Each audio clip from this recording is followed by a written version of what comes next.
Oremos. Pai querido, dá-nos teu Espírito neste momento. Ilumina nosso entendimento. Queremos compreender o que queres nos dizer. Em nome de Jesus. Amém. Amém. Acabo de pedir a presença do Espírito conosco e vamos a falar justamente do tema do Espírito Santo. Um tema chave na vida dos cristãos. Porque São Lucas 4:1 diz assim: Jesus, cheio do Espírito, voltou do Jordão e foi guiado pelo mesmo Espírito no deserto. Cheio do Espírito. A vida de Cristo foi uma vida cheia do Espírito. Nesse mesmo capítulo, no verso 14, diz assim: Então Jesus, no poder do Espírito, regressou para Galileia. A vida de Jesus foi uma vida no Espírito. Cheio do Espírito, no poder do Espírito. Aí entrou em Galileia, se levantou para pregar e vejam o que ele diz. Começou a ler um texto do Velho Testamento e disse assim: O Espírito do Senhor está sobre mim, pelo que me ungiu para evangelizar os poderes. O Espírito do Senhor está sobre mim. A vida de Cristo foi uma vida cheia do Espírito. Agora, se nós somos cristãos, devemos andar como Cristo andou. E se a vida de Cristo foi uma vida cheia do Espírito, lógico que a vida do cristão tem que ser uma vida cheia do Espírito. Mas por quê? Porque quando Jesus esteve nesta terra, ele caminhava com a gente, digo, com os discípulos, não com a gente. Nós representados pelos discípulos, andava com os discípulos, comia com eles, dormia com eles, falava cara a cara com eles. Mas quando Jesus morreu, ele foi embora. Só que antes de ir, ele disse: eu vou, mas enviarei o Consolador. Quero ler para vocês o que diz aqui São João, capítulo 14, versículo 16. Diz assim: E eu rogarei ao Pai, e Ele vos dará outro Consolador, a fim de que esteja para sempre convosco. O Espírito da verdade, que o mundo não pode receber porque não o vê, nem o conhece. Vós o conhecereis, porque Ele habita convosco e estará convosco. Não vos deixarei órfãos, voltarei para vós outros. Como voltará? Na pessoa do Espírito Santo. Agora, é interessante que Cristo disse que Ele queria que nossa vida, nosso coração, nosso corpo, fosse o templo do Espírito Santo. Que o Espírito habitasse em nós. Quer dizer, somos salvos unicamente pela graça, mas uma vez que somos salvos, agora passamos a ser a habitação do Espírito. E devemos viver, agir como o Espírito que está em nós nos diz que devemos fazer as coisas. Pastor, esse assunto do Espírito Santo é bem interessante, porque eu tenho ouvido assim algumas ideias a respeito de quem é o Espírito Santo. Então, esses dias conversando com um amigo, ele falou assim: o Espírito Santo é aquela força que você tem dentro de você, que te motiva, que te dá uma ideia espiritual. Uma outra pessoa já me falou assim: o Espírito Santo é a influência de Deus na vida das pessoas. Então, é esse poder de Deus. Então, o Espírito Santo é o que exatamente? É uma força? Vou te ler um texto para responder a tua pergunta. Diz assim, está aqui em Romanos, capítulo 8, versículo 26. Diz assim: Também o Espírito semelhantemente nos assiste em nossa fraqueza, porque não sabemos orar como convém, mas o mesmo Espírito intercede por nós sobremaneira com gemidos inexprimíveis. Em outras palavras, o Espírito não é uma influência, não é uma força, não é um poder. O Espírito é uma pessoa, tão pessoa quanto o Pai, quanto o Filho. O Espírito é uma pessoa. O Espírito ensina, o Espírito guia, o Espírito sente, o Espírito fica triste, diz São Paulo: não contristeis o Espírito Santo, quer dizer que o Espírito Santo fica triste. Olha, uma influência não fica triste, uma influência não fala com gemidos inexprimíveis, uma influência não ensina, quer dizer, o Espírito é uma pessoa, disso não podemos ter dúvida, apenas é uma pessoa que não tem corpo, Agora, mas como pode não ter corpo e ser pessoa? Bom, estamos falando de coisas espirituais, não estamos falando de coisas materiais. A nossa mente é carnal, é humana. Como nossa mente pode entender a natureza espiritual do Espírito Santo? Veja, Martim Lutero usava uma figura, ele dizia que Deus é como toda a água do mar e a nossa cabeça é como este copo. Como podemos fazer caber a água toda do mar neste copo? Então, como Deus pode caber em nossa mente humana? Como o Espírito pode ser entendido pela gente? Não, apenas podemos ter as coisas que nos são reveladas na Palavra de Deus. Pastor, eu conheço algumas pessoas que dizem que o Espírito fala através delas, né? Elas têm dom de línguas, esse tipo de coisa. Só que eles falam coisas que a gente não entende. Tem alguma relação com esse texto que o senhor leu, de gemidos inexprimíveis, coisas que nós não entendemos? Como é que o senhor explicaria isso? Veja, o Espírito Santo dá dons. E dá o dom de línguas, dá o dom de ensinar, o dom de profetizar, o dom de curar. O Espírito Santo é especialista em otorgar dons. Inclusive porque a Igreja de Deus precisa de dons. A Igreja de Deus é como um corpo. O corpo precisa de olhos para ver, de ouvidos para ouvir, de mãos para tocar, de pés para andar, de coração para puxar a vida. A Igreja de Deus é igual. Precisa de gente que saiba cantar, que saiba orar, que saiba pregar, que saiba sorrir, que saiba ensinar, que saiba curar, que saiba falar línguas. Por isso, o Espírito otorga línguas, dá línguas. Agora, eu conheço gente que fala 2, 3, 4, 5 línguas, evidentemente recebeu o dom de línguas de Deus. Agora, qual é a primeira evidência de que uma pessoa recebeu o Espírito Santo? Isso está claro aqui em Romanos capítulo 16, vejam o que diz. Romanos capítulo 16, versículo 8, diz assim: quando ele vier, está falando do Consolador. O versículo 7 explica: mas eu vos digo a verdade, convém que os vá, porque se eu não for, o Consolador não virá para vosotros. Se porém eu for, eu vos-lo enviarei. E quando ele vier, convencerá o mundo de pecado, da justiça e do juízo. Qual é o primeiro trabalho? Quando o Espírito Santo vier à tua vida, qual é o primeiro trabalho que vai fazer o Espírito? Convencer-te de que tua vida não está certa. Convencer-te de pecado. Então, tem gente que diz assim: a primeira evidência de que o Espírito Santo veio à minha vida é que eu comecei a falar línguas estranhas. Espera um pouco, a Bíblia não diz isso. A Bíblia diz que a primeira evidência de que o Espírito Santo tomou posse da tua vida é que te abre os olhos para enxergar tua realidade espiritual, para convencer-te de pecado. E o que é pecado? Pecado é fazer tudo contrário à vontade de Deus. Então, se você quer receber o Espírito Santo, e o cristão precisa ser batizado pelo Espírito Santo, porque uma coisa é ser batizado por água, isso as pessoas veem, tá? Mas outra coisa é ser batizado pelo Espírito Santo. O batismo do Espírito não é visto, acontece interiormente. Você é cheio do Espírito, o poder do Espírito se apodera de você, mas para que você seja batizado pelo Espírito, tem primeiro que ajustar sua vida aos ensinamentos bíblicos.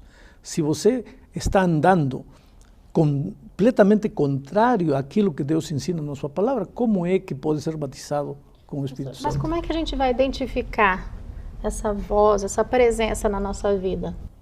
Como identificar em que sentido? Porque, como o Elmar falou, a gente tem pessoas que dizem: o Espírito Santo é aquela força dentro de você que te empurra para frente, né, que te põe positiva, alguma coisa assim. E as pessoas, outras dizem: não, é uma voz que te fala coisas boas, né, que te conduz de uma maneira... E outros dizem que retém o Espírito Santo porque fala em línguas. Então, se o senhor está falando que não necessariamente a pessoa precisa falar em línguas para ter o Espírito Santo, como é que eu vou identificar se eu tenho o Espírito Santo ou não tenho o Espírito Santo? Olha a tua vida e vê se tua vida está ajustada à palavra de Deus. Em outras palavras, olha para a palavra de Deus. Se a palavra de Deus diz que você deve vestir paletó verde e você está vestindo paletó vermelho, você está contrário àquilo que a palavra de Deus está dizendo. Então, bota o paletó verde. É simples. É decir, de uma maneira simples, estou te ensinando a grande verdade da vida. As pessoas filosofam demais. Não, é simples. Se a palavra de Deus te diz que é por aqui e você está indo por lá, como é que você pode receber o Espírito Santo?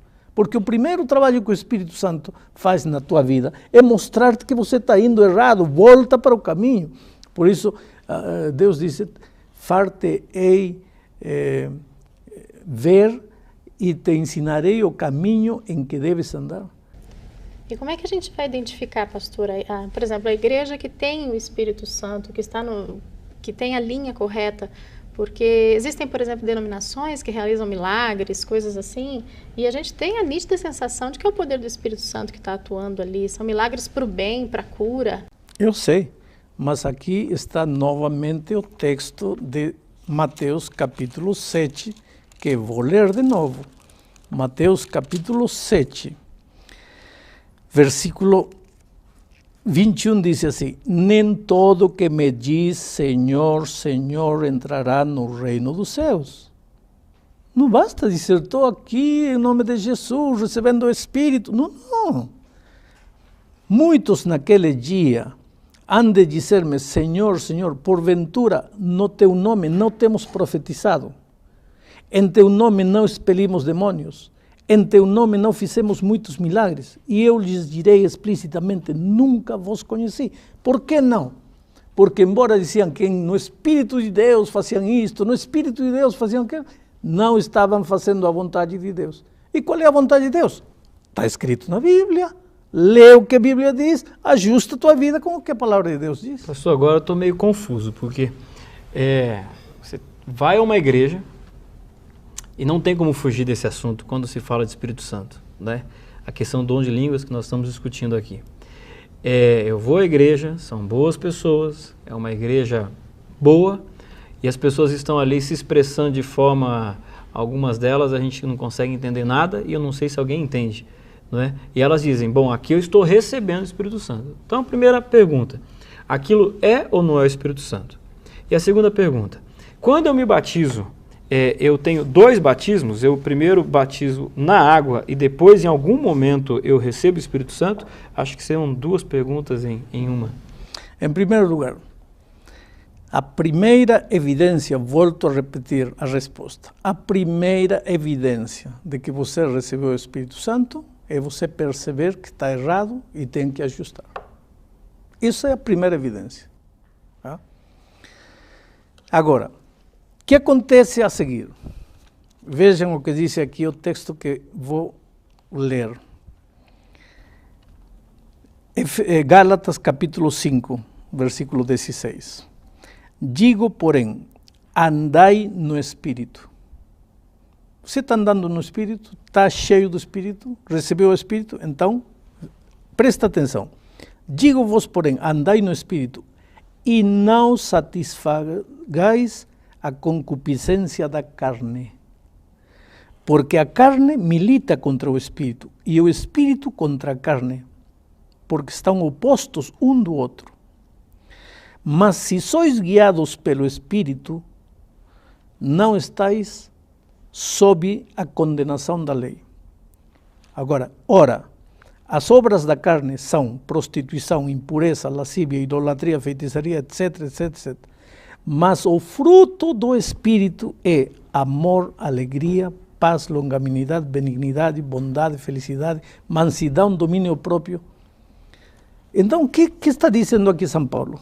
Que a maior evidência de que você recebeu o Espírito Santo não é cair no chão, não é falar coisas incoerentes ou inconexas. A maior evidência que você recebeu o Espírito é que os frutos do Espírito devem aparecer na tua vida. Pastor, esses dias eu ouvi uma coisa que me preocupou bastante. Eu ouvi falar em pecado contra o Espírito Santo e me disseram que esse pecado não tem perdão.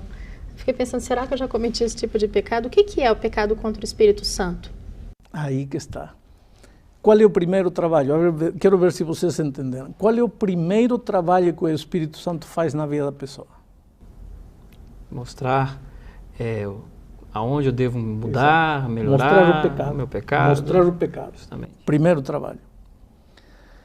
Se o Espírito Santo te mostra o pecado e você não faz caso, o que está fazendo? Está endurecendo o seu coração à voz do Espírito. O Espírito fala, você não ouve. O Espírito fala, você não ouve. O Espírito fala, você não ouve. Chega um momento em que você cria uma espécie de coraça espiritual. O Espírito pode gritar, você não ouve. Então você cometeu o pecado imperdonável. Por que o pecado contra o Espírito é imperdoável? Não porque Deus não queira perdoar, mas porque você se endureceu de tal maneira que não há maneira de convencer que você é um pecador. E o primeiro que você precisa fazer para ser perdoado é reconhecer que você é pecador. Porque se você não pede perdão, como Deus vai te perdoar? O pecado imperdoável é imperdoável, não porque Deus não quer perdoar, é porque o homem se endureceu tanto contra o Espírito que não quer mais ser perdoado. Dentro do plano da salvação, pastor, Jesus ali deu a sua vida para nos salvar e hoje, pela graça, nós somos salvos. Mas dentro desse processo da salvação, aonde que o Espírito Santo entra nessa obra para a salvação do ser humano? O Espírito Santo, ele é aquele que te cria consciência das coisas espirituais. Você pega a Bíblia e lê, Cristo morreu por mim. Mas isso, para o coração humano, pecador, não significa nada. A não ser que o Espírito venha e me abra os olhos. Ah, Cristo morreu por mim. Mas qual é a diferença? Se de antes eu li que Cristo morreu por mim, de antes eu estava lendo com olhos humanos, agora o Espírito me abre o entendimento, porque meu entendimento é embrutecido pela minha humanidade pecaminosa. Eu preciso da assistência do Espírito para entender as coisas espirituais. Porque o que é carne, Jesus disse isso a Nicodemos, o que é da carne é carne, mas o que é do Espírito é Espírito. Pastor, o senhor mencionou agora que nós precisamos do Espírito, da presença do Espírito Santo na nossa vida, não é? E agora eu ouvi falar também, eu li alguma coisa dizendo que no final da história desse mundo, num determinado momento, o Espírito vai ser retirado da Terra. Como é que vai ser isso? Como é que vai ser o ser humano sem a presença do Espírito Santo? Em primeiro lugar, você tem que entender que quando o Espírito Santo fala e você não ouve, qual é o valor do Espírito para você? Nenhum. Nada. Para você foi retirado. Não é que o Espírito vai ser levado. Simplesmente, se você endurece seu coração, para você não vale Espírito. Para você não existe Espírito. Se está lá ou está aqui, tanto faz. Você endureceu seu coração, simplesmente para você não há Espírito Santo. Para você foi retirado. Há tantos homens neste mundo que estão endurecendo-se de tal maneira que para eles o Espírito Santo já não existe. Quer dizer, existe, mas para eles não. Porque para eles não tem sentido o Espírito. Já não vale para nada. Estamos chegando ao fim da lição e eu gostaria de te dizer uma coisa. Há quantos momentos nesta vida em que você literalmente não sabe o que fazer? Tem que tomar uma decisão com relação a um filho, com relação ao casamento, com relação a uma profissão, você não sabe o que fazer. Aí entra o Espírito.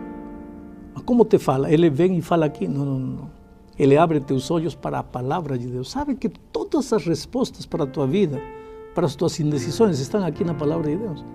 Mas pastor, eu não enxergo. Não enxerga porque o Espírito não está te auxiliando.